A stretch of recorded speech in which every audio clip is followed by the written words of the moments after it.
নমস্কার, আমি অ্যাস্ট্রোলজি শ্রী তাপস আচার্য।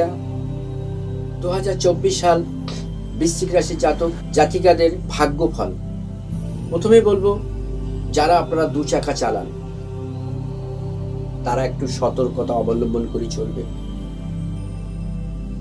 মা আপনাদের সব থেকে বড় বন্ধু, সেই মার সাথে আপনারা কিন্তু একটু ভালো ব্যবহার করার চেষ্টা করবেন। 2024 সাল কিন্তু আপনাদের কিন্তু একটা ভালো পিরিয়ড দেবে। এতদিন যারা আপনারা চাকরির জন্য হয়রান হয়েছিলেন, ঘুরে বেড়াচ্ছিলেন যে কিছু একটা করব, 2024 সাল কিন্তু আপনাদের সেই সফলতা দৌড় গোড়ায় আপনাকে পৌঁছে দেবে। তার কারণ বৃশ্চিক রাশি সক্ষেত্রে মঙ্গল আপনাদের কিন্তু একটা ভালো জায়গায় পৌঁছাই দেবে।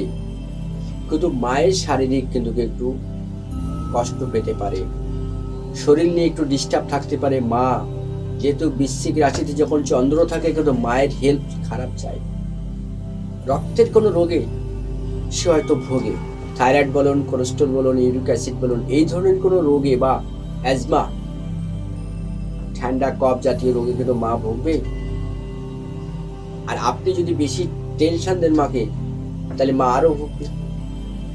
2024 সাল বৃশ্চিক রাশির জাতক বা জাতিকারা যারা ফায়ার ব্রিগেডে কাজ করেন, যারা ডিফেন্স লাইনে কাজ করেন, তাদের কিন্তু দারুণ সফলতা। যারা মেডিসিন নিয়ে কাজ করেন, যারা বড় বড় ডাক্তার, বড় সার্জেন, তাদের কিন্তু 2024 সাল একটা দারুণ জায়গায় নিয়ে আসবে আপনাদের।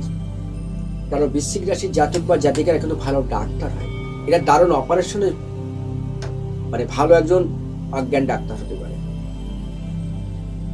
এদের অপারেশনের হাতটা এত ভালো, এত নিখুঁত হয়, কল্পনা করা যায় না। এদের প্রচুর মেধা, এরা প্রচন্ড খাটতে পছন্দ করে। এদের একটা ঝাঁঝালা তেজ আছে শরীরের ভিতরে। এরা যদি এটা কাজে লাগাতে পারে 2024 সাল, তাহলে কিন্তু এটা দারুণ গোল্ডেন পিরিয়ড আপনিও 2024 সালে পেতে পারেন। নমস্কার, আজকে এই পর্যন্ত।